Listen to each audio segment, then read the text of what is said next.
반갑습니다, 여러분. 성경 봉독이 44절인데 4절로 살짝 하나 빠져가지고 또 이게 읽히는데 제가 다시 읽어드릴게요. 또 이르시되 내가 너희와 함께 있을 때에 너희에게 말한 바 곧 모세의 율법과 선지자의 글과 시편에 나를 가리켜 기록된 모든 것이 이루어져야 하리라 한 말이 이것이라 하시고 그거였어요. 성경 봉독하시면서 저거 갖고 무슨 설교 하려고 그러나 지금 의아해 하셨죠. 반갑습니다. 반갑다 그러는데도 안 하고 그러세요? 좋습니다. 아주 그 열정이. 아주 찬양팀도 너무 그냥 열정이 있으시고 제가 이 넥타이 좀 풀어도 되겠죠? 제가 몸이 조금 안 좋아가지고 뭘 물어보면 아멘이라 그러세요?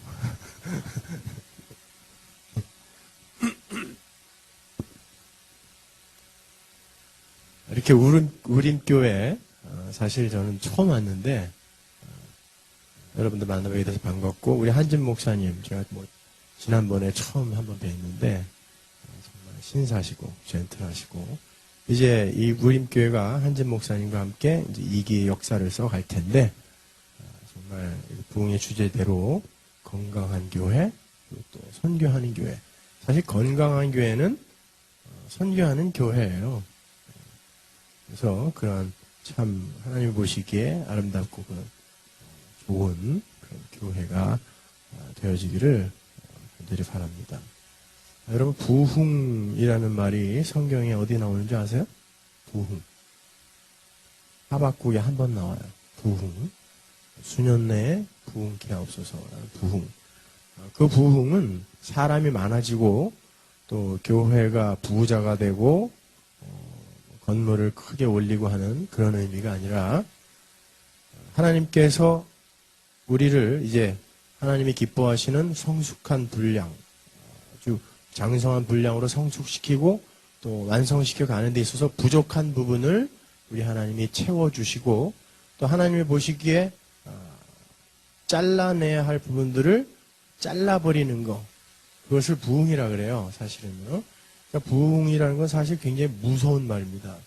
수년 내에 주님 나를 부흥케 하옵소서 혹은 우리 공동체를 부흥케 하옵소서라는 말은 하나님 보시기에 더럽고 추악한 것들은 하나님이 직접 내 삶에 간섭하셔서 다 잘라주세요. 거기에는 반드시 필연적으로 고난이 따라옵니다. 그래서 그 부흥이라는 것은 그런 부흥이에요. 그게 좋은 거죠.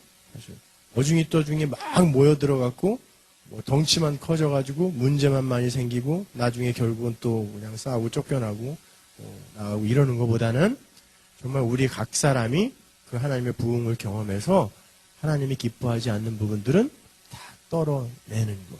그 부흥이에요. 이번 기간 동안에 그러한 부흥이 여러분 각자에게 임하길 바랍니다.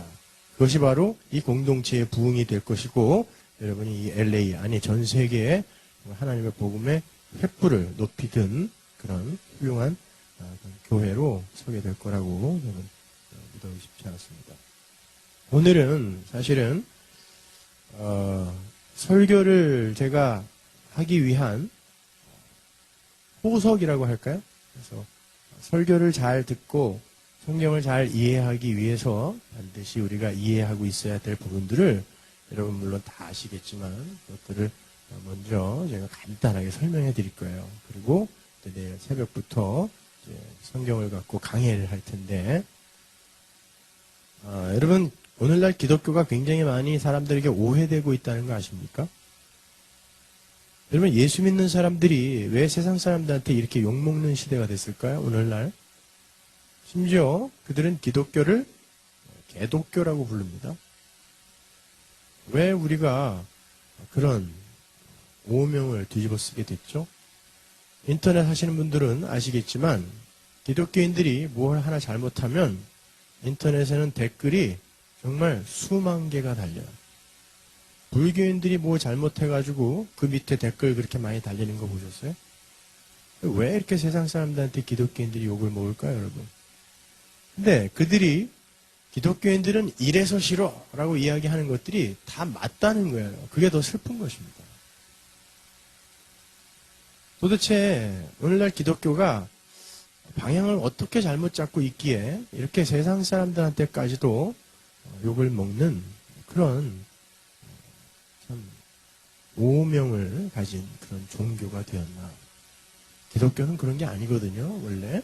그런데 오늘날 참 많이 기독교가 오해되고 있어요. 그래서 그 오해에 대한 것들, 왜 오늘날 우리 개혁교회들은 도대체 어떻게 잘못 가고 있기에 우리가 이렇게 우스운 그런 집단이 되었는지, 또 우리는 무엇을 고쳐가야 하는지에 대해서 오늘 좀 살펴보도록 하겠습니다. 그래서 제가 오늘 이 본문을 읽은 거예요.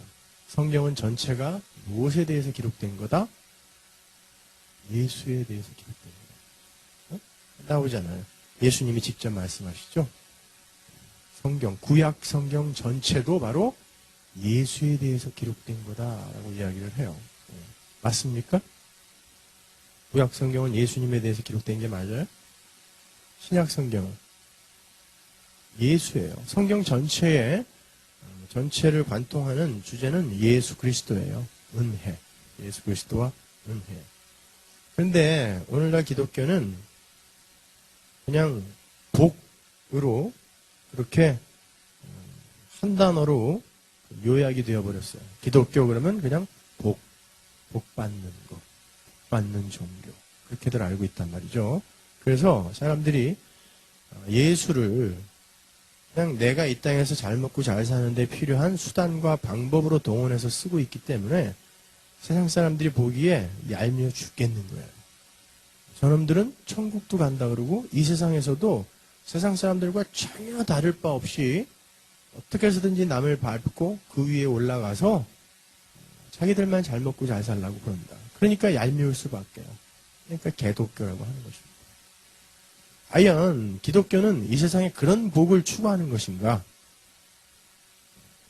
대다수가 그리고 굉장히 큰 교회들이 아주 유명한 목사님들이 그리고 베스트셀러 작가들이 전부 손에 손을 잡고 그쪽으로 가니까 그게 옳은 거겠거니 하고 사람들이 그게 쫓아가는데 여러분 항상 기독교 역사 중에 잘 가는 이들은 옳은 이들은 항상 소수였어요. 아세요? 크고 많은 수가 손에 손을 잡고 간다고 해서 반드시 그것이 성령의 역사가 아니다라는 거 여러분이 확실히 아셔야 됩니다. 자, 여러분 사람들은 이 땅에 태어나서 모두 세 가지 질문을 공유하고 간다고 하는데요. 그 첫 번째 질문이 뭐냐면 What is man? 이라는 질문이에요. 사람은 도대체 뭐냐?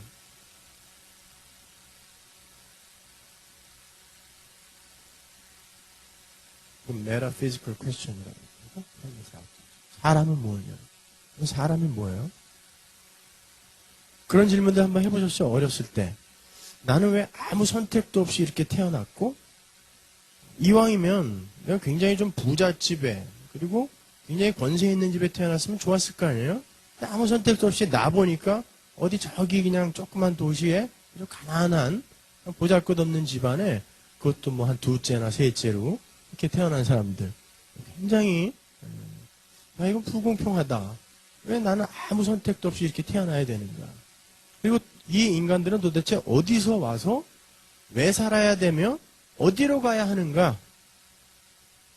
거기에 대해서 확실히 아는 분 계세요?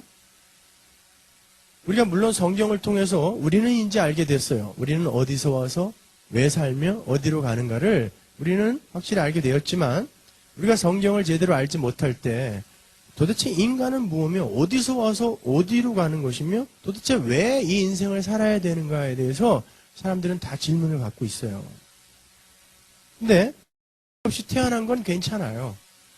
참을 수 있겠어요. 근데 두 번째, 뭘 해도 만족이 없어요.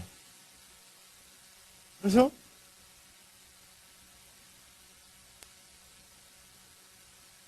두 번째 질문이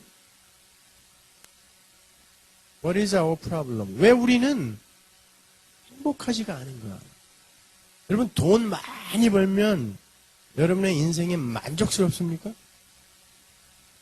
왜 그 인기 있는 연예인들이 많은 재산과 또 그 명성을 두고 목을 매달아 자살을 할까요?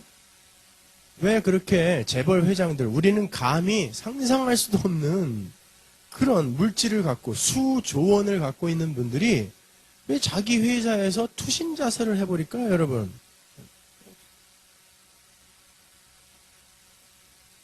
한번 생각해 보세요. 그게 진짜 우리를 행복하게 해주는 거라면 그분들이 그렇게 목숨을 스스로 그걸 다 두고 목숨을 끊을 이유가 있나요? 그런 것들은 우리를 진짜 만족스럽게 해주지 못한다라는 증거인 거예요. 자, 우리 아무리 높은 곳에 올라가도 아무리 많은 돈을 벌어봐도 참 만족이 없어요. 그래서 록펠러 같은 사람도 당신은 돈을 얼마나 벌어야 만족하겠습니까? 그랬더니 죽는 날까지 뭐라 그랬다 그래요? 조금만 더. 조금만 더. 그러다가 그냥 조금만 더 하다가 죽었어요. 행복하지가 않아. What is our problem? 도대체 우리는 왜 행복하지 않는가? 세 번째. 그러면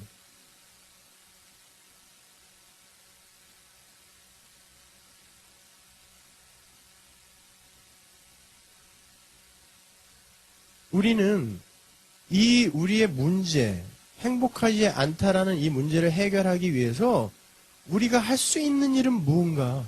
What can we do about it? 뭘 할 수 있는가 말이죠. 어떻게 해야 만족스럽지? 자, 이 세 질문에 대해서 인류는 끊임없는 답을 내놨어요. 개인으로, 공동체로, 국가적으로 끊임없는 답을 내놨죠. 그걸 우리가 가치관이라고 그러고 세계관이라고 해요. 각자는, 그래서 여러분 각자는 전부 세계관을 갖고 계세요. 그래서 세계관은 이 세상에 있는 인구만큼 있어요. 이 세상에. 여기에 대해서 모두가 질문을 대답을 내놓죠. 자, 간단하게 우리 나이키사의 광고 카피가 뭐였냐면 Life is short, play hard가 나이키사의 광고 카피였어요. 인생은 짧고 우리는 제한적 존재니까 열심히 놀자. 노세 젊어서 놀아. 그게 나이키사의 광고 카피였어요. 그러면 그 나이키사가 이 세 가지에 대해서 뭐라고 대답을 하는 거죠? What is man? Man is a temporary being. 인간은 유한한 존재야. 곧 죽어. What is our problem? Life is too short. 너무 짧아. 제한된 존재이기 때문에요.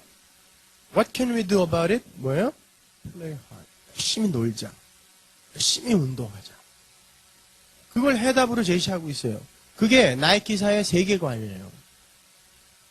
그러면 여러분 전 세계의 종교를 크게 러프하게 두 가지로 나누면 어떻게 나눌 수 있을까요? 기독교, 유일신론이죠. 기독교와 범신론으로 나눌 수 있어요. 거기다가 뭐 굳이 하나를 보태자면 이신론, 이슬람교 같은 이신론이라는 건 하나님, 신은 인정하지만 그 신이 우리와 전혀 관계없이 저 우주 어느 구석에서 전혀 우리와 상관없이 우리의 등 뒤에 있는 태엽을 감아놓고 지들끼리 살게 놔둔 거. 이게 이신론이에요. 이슬람교. 그래서 이슬람교인들은 인샬라. 알라의 뜻. 뭐 알라의 뜻이라고 그러죠. 알라가 그렇게 태엽 감아놓고 알라는 저기 가 있다는 것이죠. 자, 두 가지를 그렇게 한번 나눠보자고요. 첫 번째, 우리 유일신론, 유일신. 우리 하나님을 믿는 우리 기독교가 있고 두 번째는 범신론이에요. 범신론이 뭐냐면은 모든 것이 다 신이다. 간단하게 이야기하면. 그러니까 우주에 브라만이라는 한 그 실체가 있는데 모든 존재는, 이 땅에 있는 모든 존재는 바로 그 브라만의 투영인 거예요. 그래서 모든 존재는 신이 될 수 있고 그 존재 자체가 신이다라는 거죠. 그래서 돌도 신이요, 나무도 신이요, 인간들도 신이요. 근데 지금 우리가 보고 있는 이러한 어떤 현상들, 고통, 고해, 고난, 이런 것들, 그리고 또 우리의 몸뚱아리 이런 것들은 다 허예요. 공이에요. 이건 없는 건데, 근데 그 브라만이 투영된 것일 뿐인데, 그런데 우리가 이게 실체인 줄 알고 고난이 오고 고통이 오고 108번뇌라고 하죠. 불교에서는 그런 것이 왔을 때 이게 진짜인 줄 알고 막 고통스러워하는 거. 그런데 아니야, 이건 아니야. 우리는 브라만의 일부야. 그래서 우리는 거기에 합의될 때 우리는 여기에서 벗어날 수 있어. 그걸 갖다가 이제 불교에서 해탈이라고 그러죠. 그래서 깨달음을 얻은 사람들은 그 고뇌에서 108번뇌에서 벗어난다 그런단 말입니다. 자, 그러면 그게 범신론이라면 이 범신론자들은 이게 불교, 힌두교 이런 거예요. 이들은 여기에 대해서 뭐라고 대답하죠? What is man? 인간은 신이다. 신이에요. 뉴에이지가 뭐예요? 바로 이 범신론에서 나온 것입니다, 여러분. 도 닦고 수도해서 신이 돼. 신의 경지에 올라가자가 뉴에이지 아닙니까? 우리는 신이다. What is our problem? 우리가 신이라는 것을 깨닫지 못할 뿐이야. 그러니까 깨달아. 수도 쌓아. 정진해. 그래서 성철 스님 같은 분은 9년 동안 장좌부라, 가부좌를 하고 눕지도 않았어요. 잠잘 때. 9년 동안 한 번도 누워본 적이 없어요. 앉아서 잤어요. 왜? 나는 신이니까 내가 이 깨달음을 얻기만 하면 나는 이제 부처가 되는 것이기 때문에 그분은 그리고 또 18년인가요? 몇 년 동안 철조망을 쳐놓고 말을 안 했어요. 무건수행이라고 그러죠. 그렇게 수도하고 고행을 쌓아서 자기는 신이 되겠다는 거죠. 네, 깨달음이 없어서 그래. 그러니까 우리는 깨달아야 돼. 오체투지 이런 거 하면서 고행을 통해서 또 수도를 쌓아서 우리는 신이 되어야 된다는 것이죠. 해탈이죠. What can we do about it? 네. 우리가 할 건 뭐냐? 깨달아라. 깨달으면 돼. 열심히 고행을 통과하고 열심히 수도를 쌓아라. 그래서 그 성철 스님 같은 분은 저도 옛날에 이제 불교를 공부할 때 몇 번 찾아가 봤는데 그분은 이렇게 스님들이 선방에 앉아서 참선하다가 졸잖아요. 졸리다고요. 보통 해 질 때 자서 12시에 깨거든요, 스님들은. 그때부터 선방에서 참선하고 그러니까 얼마나 피곤해요. 거기다가 막내들은 밥도 해야 돼요. 빨래도 해야 되고 그러니까. 그러면요, 죽도를 갖고 이렇게 살짝 갈라진 죽도로 양쪽 어깨를 톡톡 치면 그게 소리가 굉장히 크다고요. 그래서 잠깨라고 툭툭 쳐야 되는 건데 그분은 그 빡빡머리를 진짜 톱나무 대나무로요 뻑 때려요. 그러면서 뭐라 그러는지 아세요? 밥값 내놔라 이 도둑놈아. 밥값 내놔라 이 도둑놈아. 절에서 공짜로 밥 먹여주는데 네가 여기서 졸고 앉았냐? 밥값 내놔라 이 도둑놈아. 빨리 깨달음 얻어서 너 부처가 돼야 되는데 해탈해야 되는데 네가 여기서 졸고 있으면 이게 말이 되냐 말이죠. 네, 스님들도 그렇게 열심히 수도 정진합니다, 여러분. 그런 걸 우리가 좀 보고 배워야 돼요. 오늘날 기독교는 너무 게을러졌어요. 그러면 우리 기독교는 여기에 대해서 뭐라고 대답하죠? What is man? 인간은 뭐예요? 죄인이다. What is our problem? 우리 문제가 뭐예요? 그래서 지옥 간다. 지옥 간다. What can we do about it? 그럼 그 지옥 가는 그 운명을 우리는 어떻게 깨트려 버릴 수 있어요? 우리가 할 수 있는 게 뭐가 있죠? 아무것도 없어요. 응. 우리가 할 수 있는 거. 지금 말씀하신 대로 예수 믿는 방법밖에 없어요. 그거는 우리가 하는 게 아니잖아요. 예수님이 우리를 찾아오시는 거죠. 그렇죠? 네. 그러니까 기독교는 어디서 시작이 되는 거냐면, 우리는 죄인입니다. 그리고 우리에게는 아무런 능력이 없습니다. 그러니까 예수님이 우리를 찾아오셔서 우리를 건져주지 않으면 우리는 지옥 갈 수밖에 없어요. 그러니까 하나님 날 도와주세요가 기독교예요.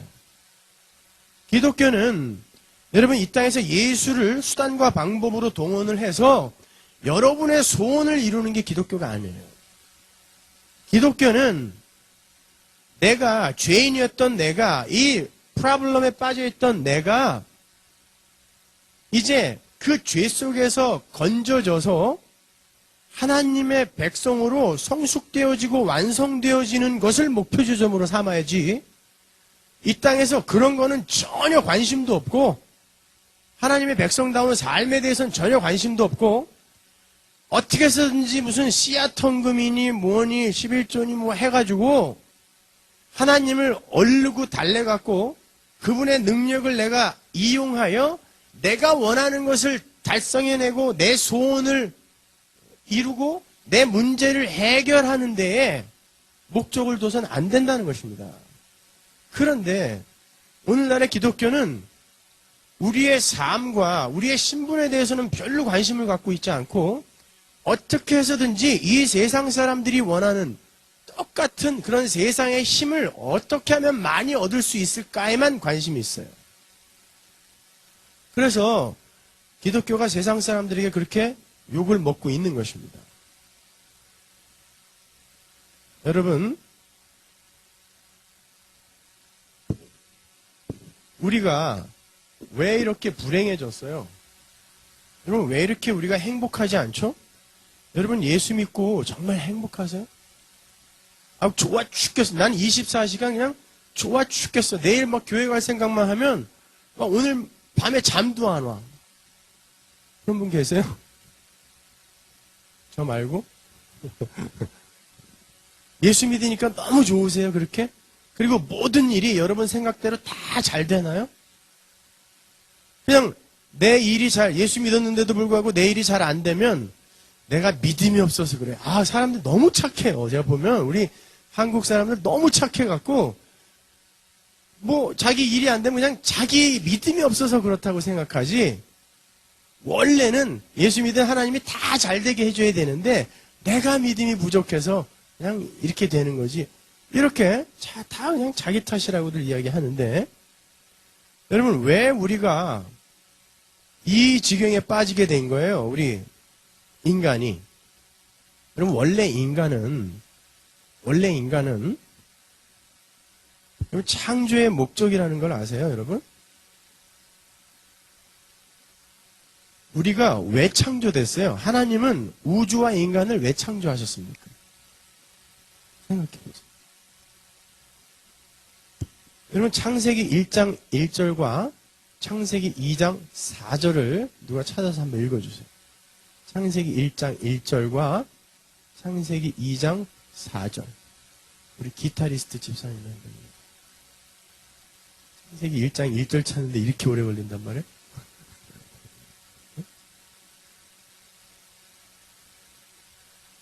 창세기 1장 1절. 2장 4절.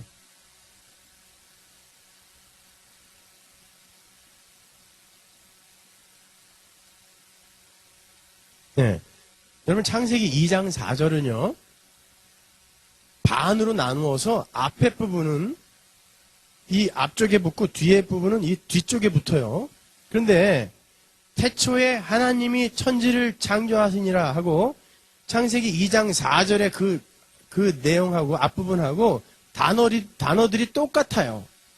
그러니까 태초에 하나님이 천지를 창조하신 이유와 목적이 창세기 1장 1절하고 창세기 2장 4절 그 사이에 들어있는 거예요. 그게 히브리 사람들의 문학 기법인데 그걸 인클루지오 구조라 그래요. 샌드위치 기법이라 그러는데 히브리 사람들은요.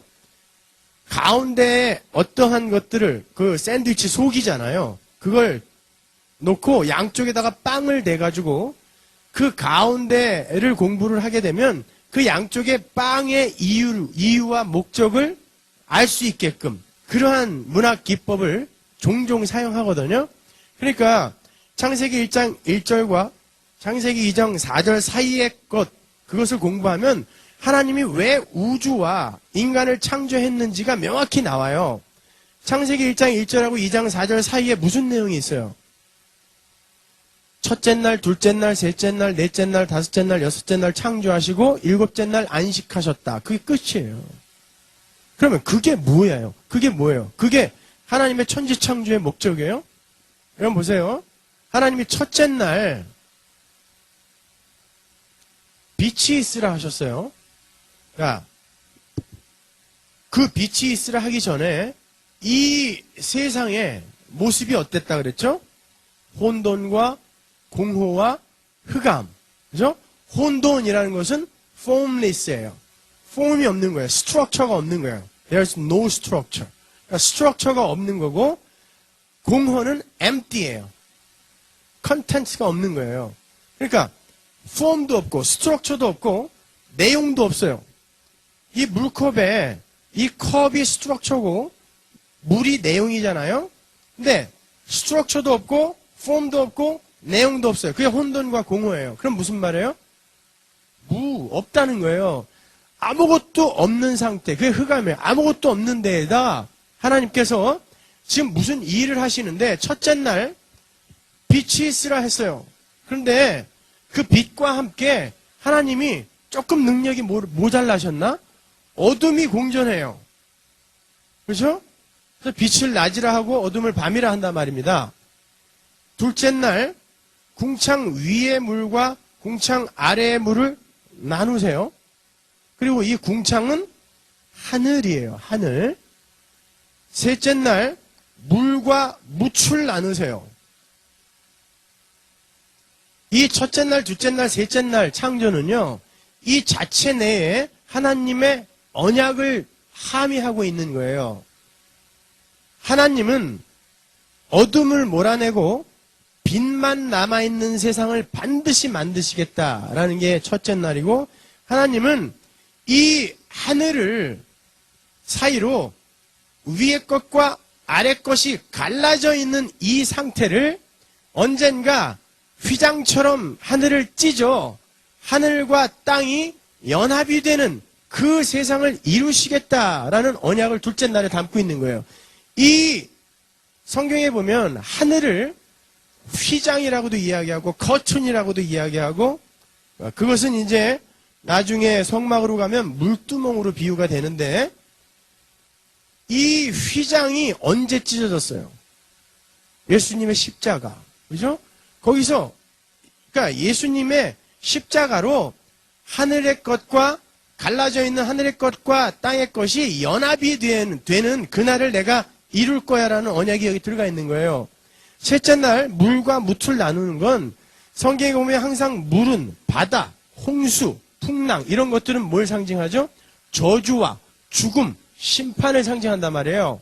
그런데 이 물이 전부 물러가고, 그러니까 계시록의 새하늘과 새 땅을 묘사할 때 다시 바다도 있지 않더라라고 그러죠.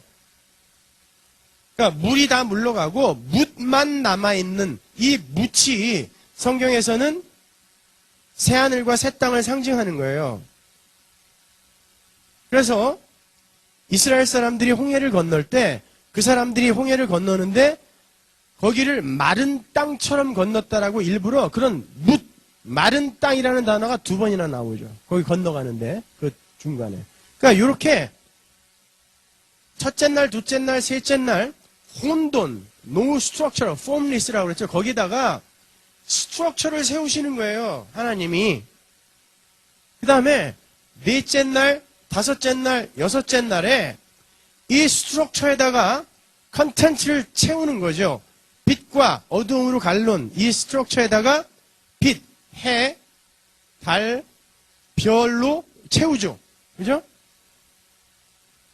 다섯째 날은 이 둘째 날 새와 물고기 채우는 거예요. 여섯째 날에는 육축과 짐승들과 인간들을 창조해서 여기다 채우는 것입니다. 그런데 보세요. 자, 이 내용, 컨텐츠와 이 스트럭처가 지금 이렇게 하나님에 의해서 창조가 되고 일곱째 날 하나님이 안식을 하신다 그러잖아요. 근데 그 안식, 사바스라는 단어는 하나님께서 어떤 일을 완성하시고 자기 자리에 찾아가서 앉으시다라는 뜻이에요. 그러면 그리고 나서 창세기 2장 4절로 연결이 되는 거예요. 그러면 요 안식, 그 일곱째 날 요 안식은 어떻게 해서 오게 된 거죠? 첫째 날, 둘째 날, 셋째 날, 넷째 날, 다섯째 날, 여섯째 날에 요 창조가 완전하게 완성이 된 그것을 근거로 하여 하나님의 안식이 오는 거예요. 근데 요 하나님의 안식이 오기 전에 하나님께서 인간에게 뭐라고 명령하시냐면 너희들은 생육하고 번성하여 땅에 충만하라. 그리고 이 모든 것들을 정복하고 다스려라 그러죠. 그죠? 그 말은 무슨 말이냐면 하나님께서 모든 것을 창조하시고 그 머리로 인간을 두셨어요. 버금왕이라는 그 단어도 표현하는데 인간을 머리로 두시고 너희들 이들을 다스려 정복해. 그래가지고 나에게 일곱째 날 안식하는 날 나에게 그 정복한 것들을 갖고 오라는 것입니다. 뭐 하라고요? 와서 내가 이 모든 것을 완성하고 자리에 앉아 있을 때에 내 앞에 와서 이것들을 전부 다스리고 정복하여 내 앞에 와서 예배하라는 것입니다. 여러분, 하나님이 천지를 창조하고 인간을 창조하신 목적, 창조의 목적, 유일한 창조의 목적은 하나님이 이 전체 피조물에게 예배받으시기 위함인 거예요. 우리가 하나님께 온전히 순종하는 자가 되어서 하나님, 당신만이 나의 힘이며 당신만이 예배받으실 분입니다. 우리는 전부 하나님 앞에서 납작 엎드려서 하나님의 생명력을 끊임없이 받아야만 행복할 수 있는 그리고 존재할 수 있는 그런 자들입니다. 하나님 영광 받으시옵소서. 그게 바로 창조의 목적인 거예요.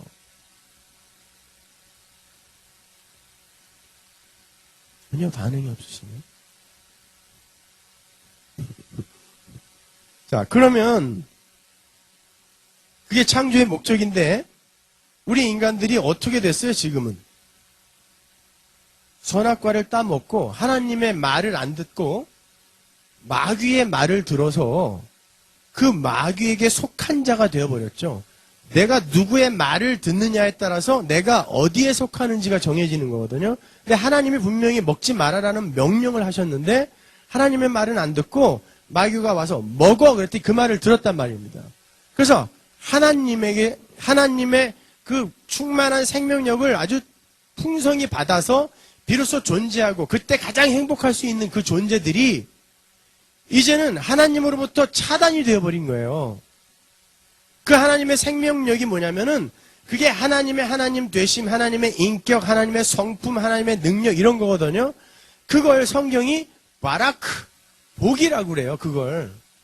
성경에 나오는 복은 여러분이 밥숟가락에다 적어놓고 뭐 방석에다 적어놓고 문에다가도 적어놓고 하는 그 복이 아니라 성경이 말하는 바라크, 복은 하나님이 당신의 피조물에게 쏟아 부으시는 그분의 생명력을 복, 바라크라고 이야기하는 것입니다.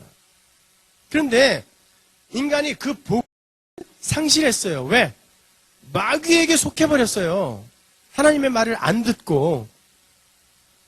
그래서 인간은 이제 하나님의 그 충만한 그 하늘의 생명력을 못 받게 되어버렸어요. 그리고 이 땅에 그냥 갇혀버린 거예요. 예? 자, 보세요. 그렇게 하나님과 하늘의 초월적인 어떤 것과 차단이 되어 땅에 갇혀버린 상태를 한문으로 뭐라 그럴까요? 지옥이라고 하는 것입니다. 여러분, 지옥을 뭐 염라대왕이 막 그냥 뭐 캐참 묻히고 막 우리를 위협하고 이런 것이라고 생각하시면 안 돼요. 하나님을 알지 못하고 이 땅에서 그 무한한 공허감을 안고 사는 그 삶이 바로 지옥입니다. 거기다 불만 보태면 그게 지옥인 거예요. 그래서 하나님의 충만한 생명력을 끊임없이 받아야만 존재할 수 있고 가장 행복할 수 있는 인간이 그 하나님의 생명력을 못 받고 하나님이 그냥 쑥 빠져나가 버렸기 때문에 그 가슴 속에 큰 공허를 안고 사는 거예요. 그게 인간의 실존인 것입니다. 그래서 인간들이 행복하지 않은 거예요. 그렇게 밑바닥이 없는 그런 밑바닥이 보이지 않는 공허, 그걸 한문으로 또 뭐라 그러죠? 무저갱이라고 하는 것입니다. 그러니까 지옥과 무저갱은 여러분이 무슨 괴기 영화나 무슨 그런 영화에서 본 것처럼 막 그냥 불에 타고, 물론 그거보다 더 고통스러울 거예요. 더 괴로울 거예요. 그렇지만 그런 게 아니라 지금 이 땅에서 무저갱과 지옥을 사는 이들이 있다니까요. 우리는 기독교는 바로 그 무저갱, 그 지옥에서 벗어나는 거예요. 그런데 하나님께서 우리를 거기에서 우리의 힘으로 우리가 스스로 벗어날 수 없기 때문에 우리를 그 하늘에서 우리에게 찾아 내려오시는 게 기독교란 말입니다. 다른 종교는 뭐예요? 내가 신이 되기 위해 내 스스로 노력하여 하늘로 내가 올라가는 것입니다. 기독교의 모든 종교는 그거예요. 인간이 만들어 놓은 모든 종교는 바로 그것인 것입니다. 아니, 우리는 보세요, 여러분. 우리 인간이라는 거는 그 초월적인 영역에서 무한한 생명력을 받아서 이 안에 충만하게 채워질 때 비로소 존재할 수 있고 행복할 수 있어요. 그런데 이 생명력이 이제 차단이 됐어요. 죄 때문에. 근데 어떻게 살아있죠? 그걸 김세윤 박사는 그러죠. 그거 뿌리 뽑힌 나무야. 나무가 뿌리가 뽑혀도 얼마간은 살아있잖아요. 그러나 그건 죽은 겁니다. 이 꽃이 지금 살았어요, 죽었어요? 아직은 살아있지만 이건 죽은 거예요. 이가 갖고 있는 이 안에 내재되어 있는 물과 양분이 사라지는 그날 죽은 거예요, 이거는요. 바로 인간의 실존이 그건 것입니다. 죽은 거예요. 이렇게 차단이 됐어요. 그런데 이를 구원하려면 어떻게 해야 돼요? 다시 이가 하늘과 연결이 돼야 돼요.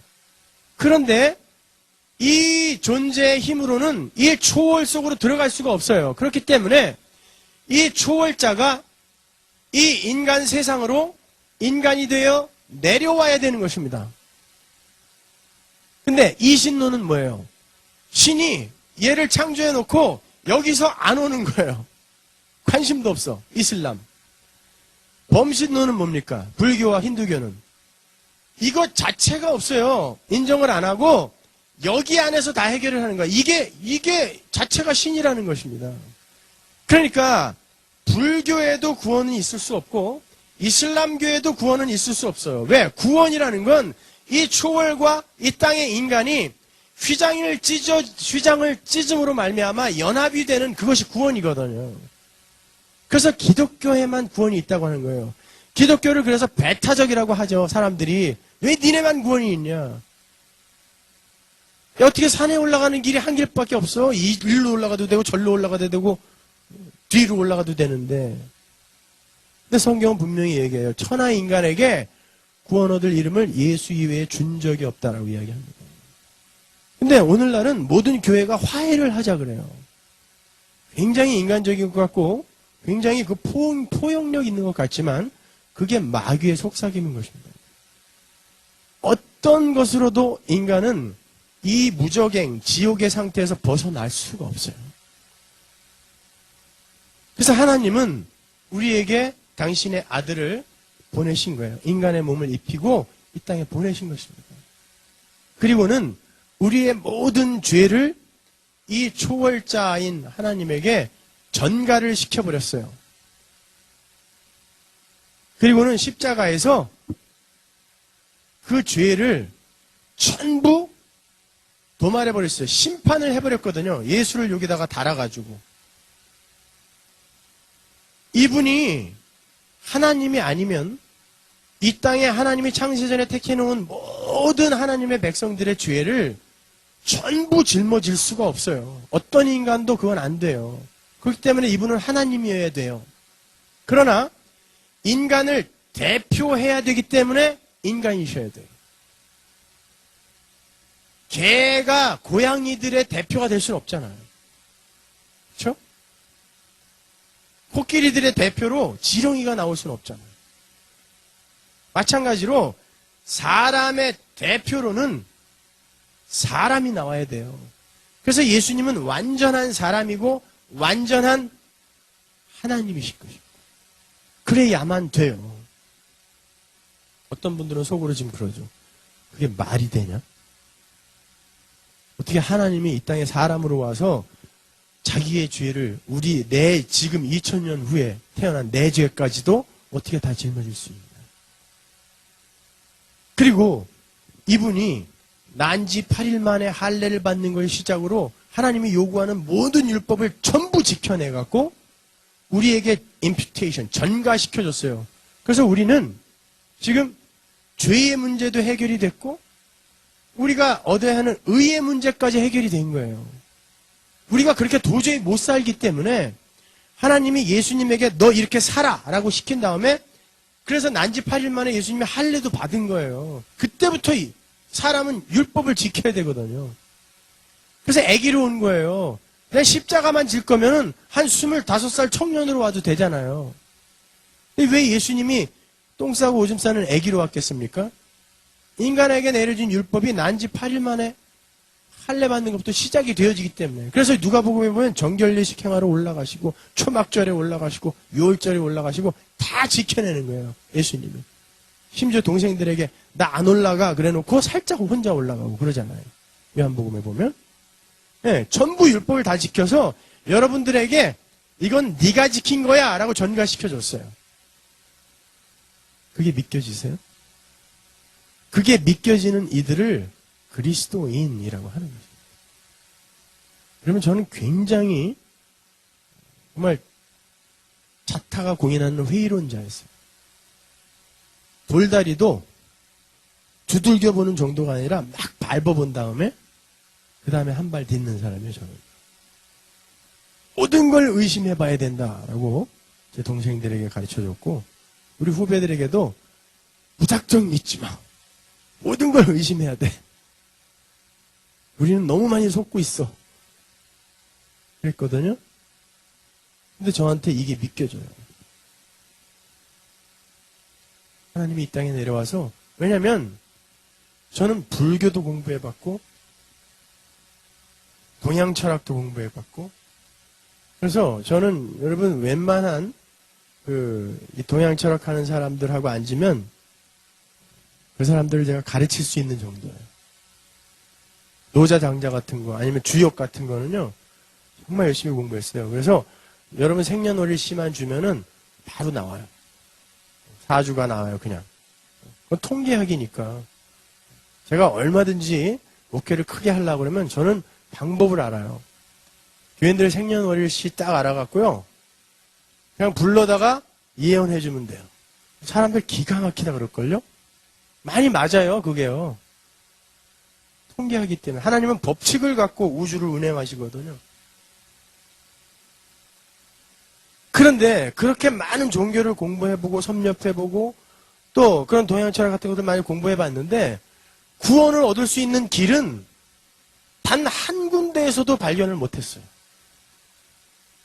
저도 선방에 6개월 정도 있었어요. 그리고 단전호흡도 하고 또 잠선도 하고 하면서 30cm 떠봤어요. 저는 이렇게 공중부양도 해봤어요. 여러분 절에 가면 그런 거는 아무나 해요. 굉장히 신기하다고 그러는데 여러분 저희 교회 바로 옆에 달마사라는 절이 있거든요. LA 알링턴에. 그래서 제가 저 신앙생활 설렁설렁 하는 우리 청년들한테는 너 달마사로 가 임마. 그런다고. 왜 교회 와서 예수님 욕을 먹여? 달마사 가서 부처 욕을 먹여라. 그러는데 그 달마사를 개척한 숭산 스님이 하바드를 무너뜨린 사람이에요. 영어도 제대로 못하는 사람인데요. 어떻게 하바드를 먹었는지 아세요? 그분이? 하바드에 강연하러 가서 불교를 열심히 설명하는데 하나도 알아듣는 사람이 없어요. 그래갖고 그냥 앉아갖고 그 자리에서 30cm 이렇게 붕 떴어요. 그랬더니 그 자리에 있던 3,000명 교수 학생이 전부 엎드렸어요. 인간의 지성은 그 정도예요. 여러분 힌두교 교사들은요. 그 중에 고수들은 100m 되는 절벽 위에서 1m 공중 부양해서 설법하는 사람도 있어요. 여러분 그런 것이 신기합니까? 타 종교인들도 얼마든지 할 수 있는 그런 기적과 신비가 기독교의 핵심이에요. 은이빨로 금이빨 만들어주는 게 여러분 그게 그렇게 신기하세요? 치과에 가세요. 거기 가면 다이아몬드로도 바꿔줘요. 기독교의 핵심은 그게 아니에요, 여러분. 다른 이들도 얼마든지 할 수 있는 거 여기서 찾으려고 하지 마세요. 우리는 예수에게서만 올 수 있는 유일한 가장 가치 있는 걸 갖고 있는 사람들이에요. 그게 뭐예요? 구원입니다. 영생. 그것이지 기독교는 여러분의 삶 속에서 기적을 일으켜서 여러분의 삶을 여러분이 원하는 대로 그냥 팍팍 바꿔주는 그게 기독교가 아니에요. 오히려 하나님은 여러분에게 인간의 죄가 무엇이며 그 죄가 쏟아놓은 사망의 증상들이 무엇인지를 깨닫게 해주기 위해, 경험케 하기 위해서 여러분을 가난 속에 던질 수도 있고 질병 속에 던질 수도 있고 고난 속으로 몰아넣으실 수도 있는 것입니다. 그렇지 않으면 마귀가 이 땅에 너무 달콤하고 매력적인 것들을 많이 만들어놨기 때문에 사람들은 하나님을 안 찾아요. 이 세상에서 하늘로 절대 눈을 안 돌립니다. 좋은 게 너무 많아서. 여러분 성경 볼 시간 있으세요?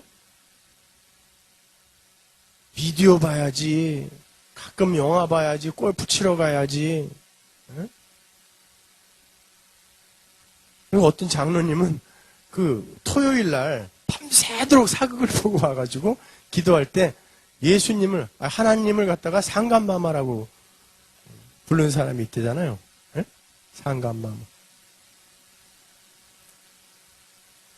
아니, 불과 100년 전만 해도요, 우리 신앙의 선배들은 성경을 정말 꿀보다도 달게 그렇게 여기고 성경 공부하고 성경을 듣는 걸 가장 큰 낙으로 삼았었어요. 여러분, 오죽하면 해남에서 청진까지 연보한다고 쌀을 짊어지고 부흥사경에 참여한다고 애 엄마가 애 업고 걸어갔다니까요. 그거 일주일 참석하려고? 전라도 해남에서 북한까지 걸어갔다고요. 그리고 하나님 앞에 빈손으로 가기 뭐하다고 쌀 짊어지고 돈이 어딨어요. 그러면서 그거 목사님한테 그냥 나오는 하나님의 말씀 그거 하나라도 놓치기 싫어서 허벅지를 꼬집으면서 얼마나 피곤하겠어요. 한 달을 걸어갔을 텐데. 그러면서 배우고 또 걸어 내려왔다고요. 찬송 부르면서. 콩나물 대가리도 알지 못하는 찬송 부르면서 우리 신앙의 선배들은 그렇게 신앙생활을 했단 말입니다. 우리 할머니, 저희 할머니도요, 글을 모르셨어요, 한글을. 성경 읽으면서 겨우 한글 깨우치신 분인데, 그분도 제가 지금 목사지만 저보다도 하나님에 대한 이해가 더 깊으셨어요. 근데 오늘날에는 이렇게 마켓 앞에만 가면 그냥 설교 테이프도 한 30개씩 있어. 근데 나오면서 또 줘. 말씀의 홍수인데 사람들이 그때 당시에 우리 어르신들이 이해하고 있는 기독교의 10분의 1도 이해를 못하고 있어요. 너무 바빠졌어요. 일어나면 인터넷 켜야죠. 저녁 때는 반드시 TV 봐야죠. 사단은 우리를 그렇게 미혹하고 있습니다. 그리고 아주 매력적인 그런 것들을 세상의 힘의 원리를 교회 안에다 집어넣어가지고 교회 안에서도 그런 힘의 원리를 추구하게끔 만들어 놓은 거예요. 그래서 목회 크게 하는 사람은 무조건 하나님이 크게 쓰는 목사. 큰 교회는 무조건 하나님이 함께 하시는 교회. 그렇게 사람들이 인식을 하게끔 만들어 버렸어요. 여러분, 제가 브라질에 지난 여름에 브라질 남미 코스타에 강사로 갔다가 왔는데 상파울로에 가서 거기에 있는 원주민 교회 이야기를 들었는데요. 상파울로에서 제일 크다는 원주민 교회. 거기서 지금 기도를 경매를 한대요. 매주 예배 때마다 목사님이 경매를 하는데, 자, 오늘은 3,000불짜리 기도 하나, 1,500불짜리 기도 5개, 그리고 200불짜리 기도 20개, 경매 붙이겠습니다. 3,000불짜리는 하나예요. 자, 3,000, 그러면, 3,500, 4,000, 5,000, 그러면은 더 이상 없으면 낙찰. 그래갖고, 목사님이 가서 5,000불 받고, 안수기도 해주는 거예요. 사업 잘 되라고. 여러분, 코미디 같죠? 브라질에서 가장 큰 교회가 그렇게 하고 있어요. 그게 하나님이 함께 하시는 교회입니까? 그런데 사람들은 크면 무조건 옳은 건 줄 알아요. 베스트셀러 작가가 목회하는 데는 전부 옳은 교리만 전파되어지고 있다고 착각한다니까요. 정말 그러세요? 여러분들 기독교 서점에 가서 여러분이 정말 읽을 만한 책을 몇 권이나 찾을 수 있는 거예요. 특히 베스트셀러 목록에 한번 가서 찾아보세요. 긍정의 힘, 잘 되는 나, 한국에서 전 세계를 들었다 놨다 한 책이죠. 야베스의 기도. 다 읽어보셨어요? 그게 성경적으로 옳습니까? 근데 논과에 홀린 이 시대의 인간들은 말이죠. 전부 거기에 매료되어서 그냥 굴비를 쭉 꿰놓은 것처럼 그리로 쫓아가고 있어요. 어떻게 해서든지 나는 이 땅에서 잘 돼야 된다는 거예요. 어떻게 해서든지 나는 고집 꼭대기에 올라가야 된다는 것입니다. 그렇지 않아요. 그렇다면 초대교회 때 카타콤에서 정말 태어나면서부터 죽을 때까지 한 번도 햇볕을 못 본. 그리고 그 사람들은 그렇게 햇볕을 못 보고 영양이 부족하면요. 사람이 성장 발육이 안 돼서 평균 키가 120cm밖에 안 됐었대요. 그 안에서 사는 분들은요. 그리고 90% 이상이 문둥병에 걸렸어요. 햇빛을 못 보고 지하 무덤이었잖아요. 거기에서 그 세균 득실한 곳에서 평생을 산다고 생각해 보세요. 예수를 믿는다는 이유 하나만으로 예수 부인하지 않겠다고 거기서 못 나왔단 말입니다. 그분들은 전부 저주받은 분들인가요, 여러분? 오늘날 힘의 원리, 그 복의 논리, 번영의 신학, 헬스 앤 웰스 가스펠이 옳은 거라면 사도 바울도 저주받은 인간이죠. 죽는 날까지 가시를 하나님이 안 빼줬어요. 그러면 돈이라도 넉넉히 주지. 맨날 텐트 만들어야 돼, 자기가. 사도 바울을 꿰뚫고 있었던 가시, 스콜롭스라는 단어는요, 선인장 가시, 생선 가시가 아니라, 고대 시대 때 전쟁을 하면 포로를 잡잖아요? 그럼 그 포로를 이쪽 옆구리에서 이만한 1m가 넘는 쇠꼬챙이로 이쪽 옆구리에서 뚫어서 이쪽 옆구리로 꼬챙이를 뽑아요.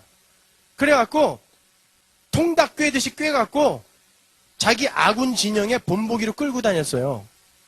그때 그 포로의 옆구리를 뚫은 그 쇠꼬챙이가 바로 스콜롭스입니다. 사도 바울이 갖고 있었던 건 단순한 아무나 다 이겨낼 수 있는 그 정도의 가시가 아니었던 거예요. 그래서 사도 바울은 스콜롭스라는 단어를 거기다 쓴 것입니다. 죽겠다는 거야. 나는 죽겠어. 이것 때문에 고통스러워 죽겠어. 그런데 하나님이 갖고 가라니까 갖고 갈 거야. 그럼 사도 바울은 저주받은 건가요? 뭔가 부족하기 때문에 하나님께서 그걸 안 풀어준 겁니까? 왜 디모데는 위장병으로 이렇게 고생을 했어요? 사도 바울이 그것도 못 고치고 디모데야 포도주를 좀 써봐라. 이런 편지까지 썼잖아요. 포도주를 좀 써봐라. 그냥 손수건이나 하나 보내서 고쳐주지. 그것도 못했어요, 마지막에는.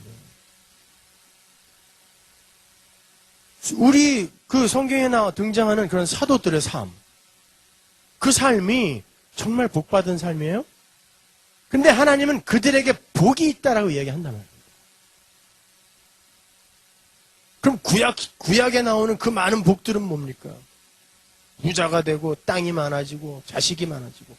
예수님이 오기 전에 사람들에게 하늘의 풍요를 설명할 수 있는 방법이 세상의 풍요를 갖고 그들이 가장 좋아하는, 그들이 정말 이것이야말로 풍요라고 인식하고 있는 것들을 들어서 설명해 준 거죠. 예수님이 오신 이후에, 진짜 하늘의 풍요가 오신 이후에, 그 이후에 하나님께서 복받은 자에게 그런 것들을 허락했다라는 기록이 단 한 군데라도 있어요? 없습니다. 오히려 예수님은 자기를 쫓겠다고 하는 부자에게 너 네가 가진 거 다 팔아서 가난한 자 다 나눠주고 나 쫓아와 그랬다니까요. 아니 그거보다 10배를 튀겨줬어야지. 근데 왜 가지고 있는 걸 다 팔아서 주고 오라 그래요? 그게 복이 아니다라는 걸 예수님이 우리에게 알려주신 것입니다. 진짜 복은 하나님의 백성이 이 하늘과 연결이 되어 하나님의 인격과 성품과 하나님의 능력과 권세 이런 걸 받아서 이 땅에서 자기를 하나님 자리에 얹어놓은 자는 전혀 할 수 없는 진짜 참사랑, 자기를 비우고 자기를 죽여 다른 이를 섬기는 그러한 섬김, 인내, 온유 이런 것들을 이제 그게 하나님의 성품이잖아요. 그런 것들을 막 발휘할 수 있게 된 그 상태를 복이라고 하는 것입니다. 그게 바라크예요. 하나님의 영광이 나에게서 드러나는 게 바라크, 복인 것입니다.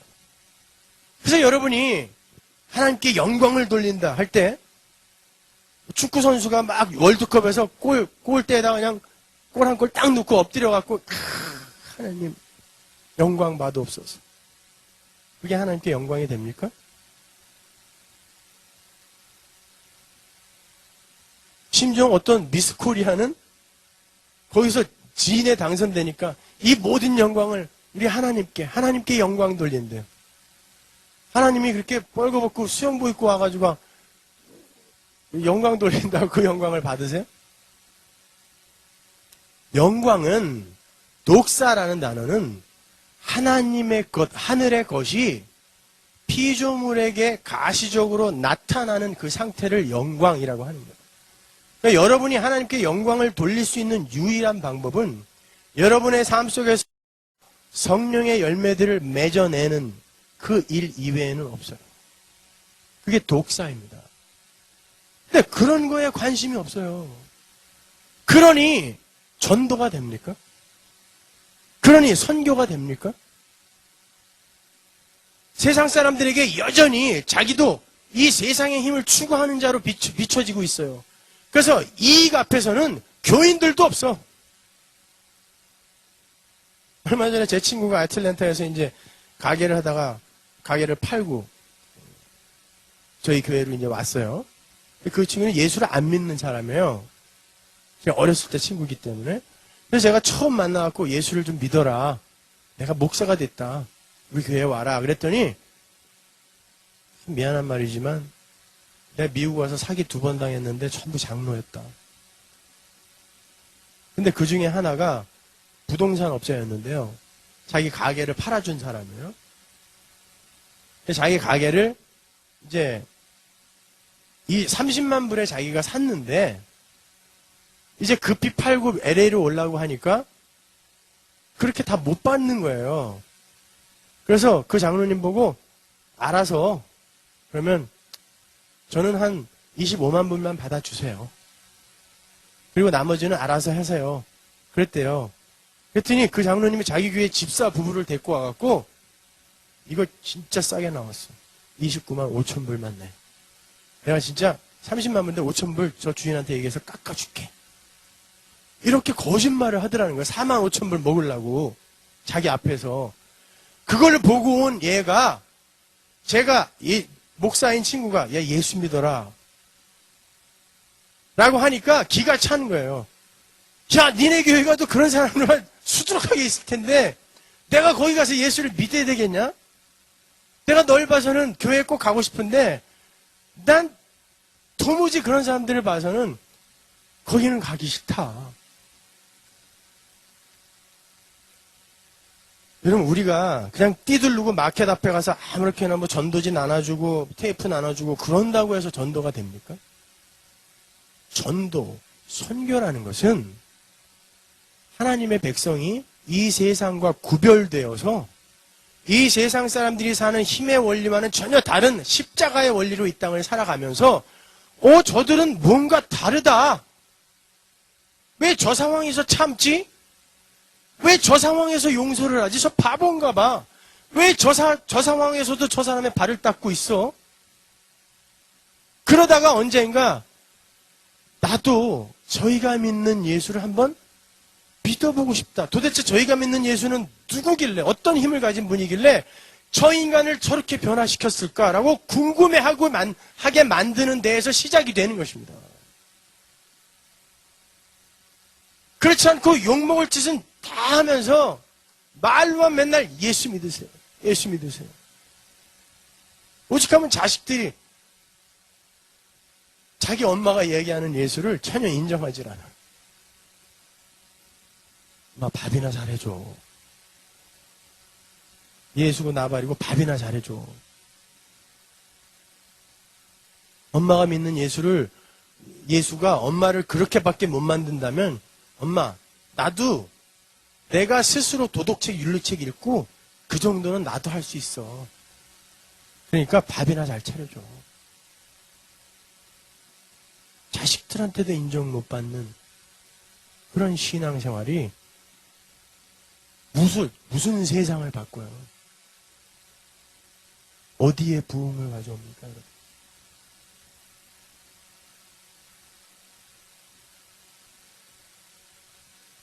여러분 하나하나가 하나님의 사람이 되셔야 돼요. 다른 이들과는 정말 다른 모습을 세상 사람들에게 보여줘야 돼요. 여러분은 천국의 열쇠입니다. 하나님이 교회에게 천국의 열쇠를 주셨잖아요. 그 말은 여러분이 예수를 믿게 되면 아무거나 열기만 하면 천국이 된다는 말이 아니라 내가 천국의 열쇠가 되어서 내 삶으로 다른 이들에게 천국을 보여주는 삶을 살아야 되는 거예요. 그게 천국의 열쇠입니다.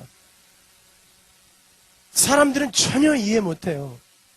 남이 왼뺨을 때리면 가갖고 오른뺨 정도가 아니라 밟아서 반 죽여야 되는 게 세상 힘의 원리 아닙니까? 그런데 그 상황 속에서 참아. 용서를 해줘. 여러분 그렇게 자기를 비워서 예수님의 십자가는요. 우리를 구원한 단순한 일회적인 사건이 아니라 그 자체가 하나님 나라의 삶의 원리입니다. 하나님 나라에 가면 전부가 그렇게 살아요. 내가 나를 비우고 손해를 감수하면서 하나님과 다른 이의 유익을 구하는 삶을 사는 게 천국이에요. 그래서 거기에서는 모두가 다 왕이라고 하는 것입니다. 하나님은 분명 우리 성도들에게 전부 하나님 나라의 왕 노릇을 하는 자라고 이야기를 해줬잖아요. 전부 왕관 쓰고 다 앉아있는 거예요, 거기 가면은?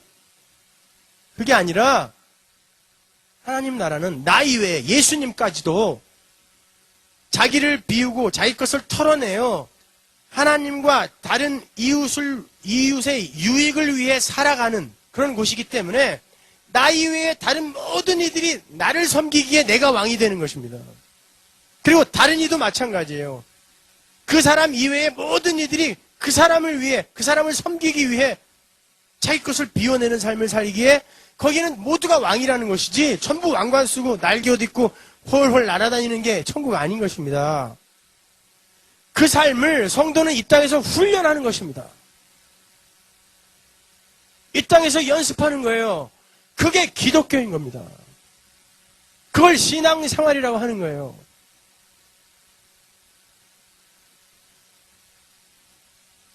그런데 어떻게 해서든지 하나님을 얼르고 달래고 아니면 하나님께 투자해서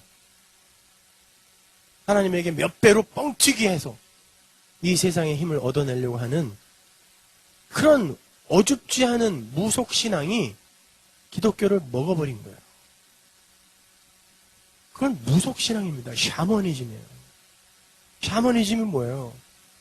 인간들에게는요, 여러분, 신인식이라는 게 있어요. 신의식.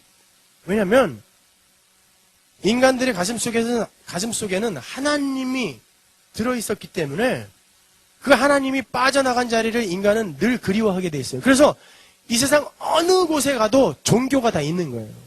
아마존에 가도 종교가 있어요. 그 뻘개 벗고 사는 사람들, 그 사람들에게도 종교가 있어요. 왜? 인간들에게는 신의식이 있어요. 그것만 봐도 하나님은 계신 것입니다. 여러분 보세요. 여러분이 먹어보지 않은 걸 간절히 먹고 싶은 그런 일이 있어요? 저는 싹스핀이라는 걸 못 먹어봤어요. 그래서 그게 무슨 맛인지를 모르기 때문에 먹고 싶지가 않아요. 그냥 호기심에 언젠가 한번 먹을 기회가 있으면 먹을 것 같아요. 그러나 지금 너무 간절하게 자다가도 벌떡 일어나서 싹스핀 이러진 않아요. 근데 제가 브라질에 가갖고 삥야라는 과일을 먹어봤어요. 수류탄 같이 생긴. 브라질에서 오신 분 계세요? 내년 4월에 또 가는데 몇 개 사올게요. 이게 얼마나 맛있는지 과일의 황제예요. 가히. 제가 볼 때는. 그래서 요즘도요. 가끔 이렇게 사무실에 앉아있으면 그 맛이 뇌에서 재생이 돼요. 그래서 침이 줄줄 흘러. 먹고 싶다.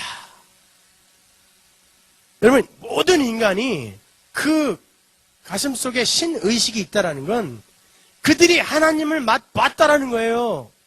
아담 안에서. 그래서 그들이 하나님을, 그러니까 누군지는 모르지만 어떤 절대자를 두려워하는 거예요. 왜 사람들이 죽음을 두려워합니까? 초월에 대해서 두려워하는 거예요. 어떤 절대자가 있는 것을 그 마음이 증거하는 것입니다. 두려워해요. 자, 여러분. 그렇게 그 신의식, 그런 신의식이 있는데, 모든 인간들에게는. 그런데 그 초월자에게는 어떻게 가야 될지 몰라요. 방법을 몰라. 그래서 그 초월자와 나 사이에 어떤 중재자를 세워놓고 이 중재자에게 너는 신하고 가까우니까 그 신에게 요구를 해서 내가 원하는 걸 좀 들어달라고 그래 하고 이 중간에 있는 중재자에게 그걸 샤먼이라고 하거든요. 그걸 한국말로는 무당이라고 그래요. 그 샤먼에게 중재자에게 내가 정성을 다하여 그 사람이 초월자에게 내 소원을 빌어서 내 소원을 얻어내는 것. 그걸 무속신앙이라고 그래요. 샤머니즘이라고 그래요. 근데 오늘날 기독교가 똑같이 그렇게 돼버렸잖아요. 목사에게 축복권, 저주권이 있어요? 여러분, 목사는 가정교사입니다. 하나님의 자녀들을 천국에 제대로 잘 너무 삥 돌아가지 않게 하기 위해 하나님의 말씀을 잘 가르치라고 하나님이 세우신, 은사를 주어 세우신 가정교사예요. 그러면 아버지가 자식들의 기도를 더 듣겠어요? 가정교사의 기도를 더 듣겠어요? 여러분은 여러분 자식들의 가정교사가 이야기하는 걸 들어주세요? 자식이 원하는 걸 들어주세요? 그런데 여러분 보세요. 여러분 그 아버지에게 소중한 사람은 아들이에요. 가정교사는 내 자식을 잘 가르치라고 잠시 고용한 사람입니다. 근데 왜 가정교사에게 와갖고 당신 저 위에 계신 분에게 얘기 좀 잘해줘. 내가 지금 이런 문제가 있는데 그러면서 머리띠 밀어요. 안수해달라고. 참고로 말씀드리지만 저는 안수를 하면 감기 걸린 사람이 독감이 돼요. 그래서 우리 교인들은 저한테 와갖고 절대 안수기도 안 받아요. 왜냐면 제가 뭐라고 기도하냐면 하나님이 이 하나님의 아들에게 이 질병을 주신 이유와 목적이 분명히 있을 텐데 하나님 그 이유와 목적이 이루어지기 전에 절대 이 병 낫게 하지 마세요가 제 기도이기 때문에 그래야죠. 무조건 낫기만 하면 뭐예요? 하나님이 그를 훈련하고 성숙시키기 위해 하나님이 그에게 어떤 고난을 허락하셨는데 그걸 무조건 없애주면 어떻게 되는 거예요? 하나님의 계획과 목적이 무산이 되지 않습니까? 여러분 나방이 나비가 될 때는요. 고치 안에서 반드시 그 고난의 시간을 몸부림의 시간을 가져야 돼요. 안 그러고 그 나방이 너무 불쌍해갖고 그 고치를 가위로 한 2mm 잘라주잖아요? 그러면 금방 찢고 나오긴 나와요. 근데 그 나비는 곧 죽어요. 나방은 자기가 그 고치 속에서 몸부림치고 고통스러워하면서 그렇게 힘을 쓸 때 몸에서 액이 나와서 날개를 강하게 하게 한다고요. 그래야 그렇게 자기 힘으로 찢고 나와야 날 수 있어요. 찬란한 나비가 돼서 날아가는 건데 누군가가 밖에서 그 고치를 찢어져 버리면 고난의 시간은 금방 지나가지만 이게 날아가질 못해요. 그리고 거기서 죽어요. 근데 오늘날 교회는 전부 그걸 찢어주겠다고 하는 거 아니에요? 예? 전부 그걸 찢어주겠다는 거 아닙니까? 나는 능력이 있어. 능력의 종, 신유의 종, LA에 오다. 금반지 30개 갖고 오다. 그 신문 광고 보고 아주 배꼽을 잡았는데 추첨해서 금반지도 줘요, 그 사람은. 그래갖고 그걸 전부 찢어주겠다는 거예요. 내가 할 수 있다는 것입니다. 그러면 그 사람은 하나님의 백성으로 성숙이 안 돼요.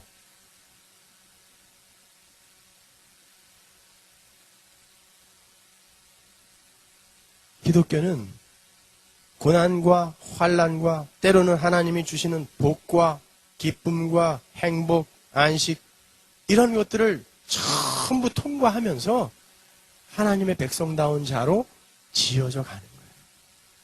그리고 하나님의 은혜를 깨닫고 이 은혜만이 나를 구원할 수 있는 거구나. 그러니까 나는 이 하나님의 능력 앞에 오롯이 항복해야지. 순종해야지. 이제 다시는 마귀가 나한테 와서 너 선악과 또 따먹어. 그러면 야, 그 선악과 따먹는 바람에 내가 지옥 같은 삶을 살다 왔어, 이놈아. 네가 아무리 세상의 힘으로 나를 미혹하려고 해도 내가 거기서 겪은 건 지옥이었어. 절대 난 이제 못 따먹어. 그거 깨닫게 해주려고 여러분을 이 역사 속에 던지신 것입니다.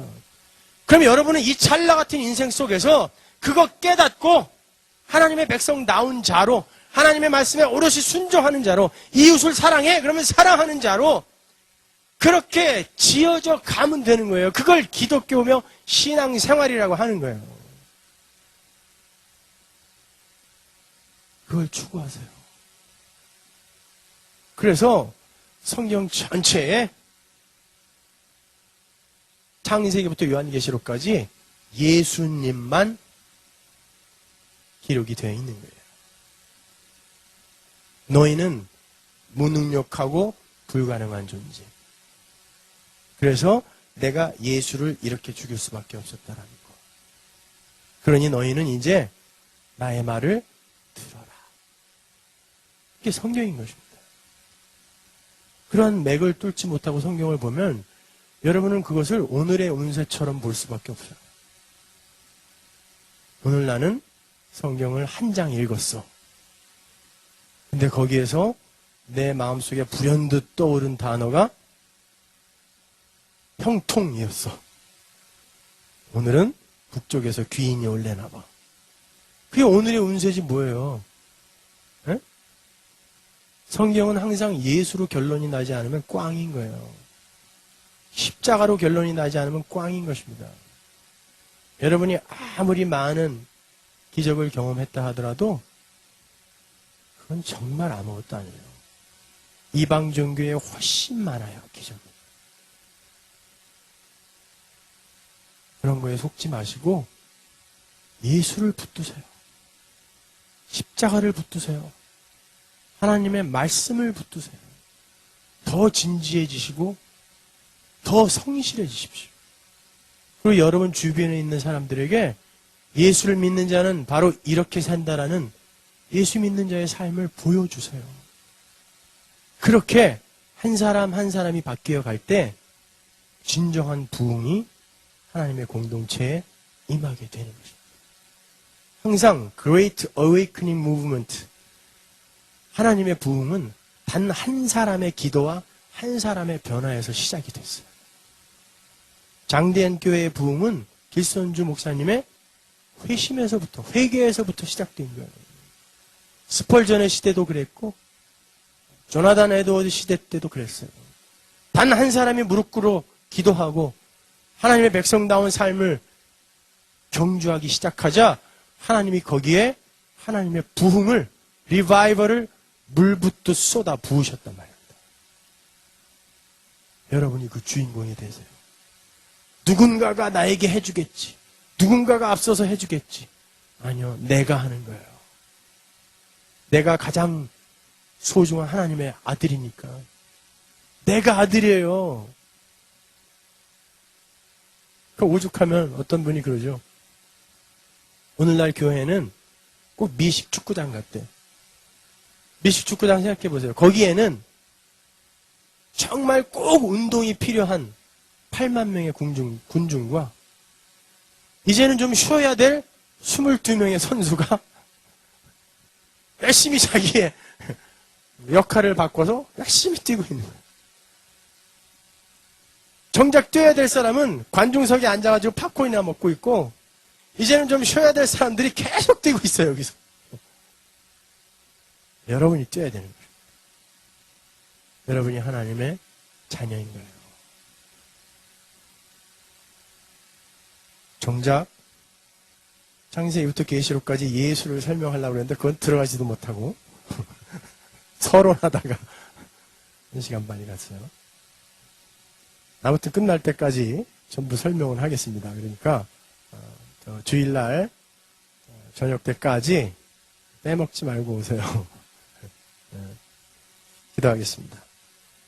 하나님 아버지 은혜를 감사합니다.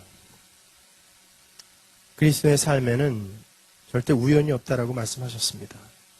하나님 저희들을 이 시간, 이 공간에서 만나게 하셨을 때에는 하나님의 목적이, 이유가 분명히 있으리라 저희는 믿습니다.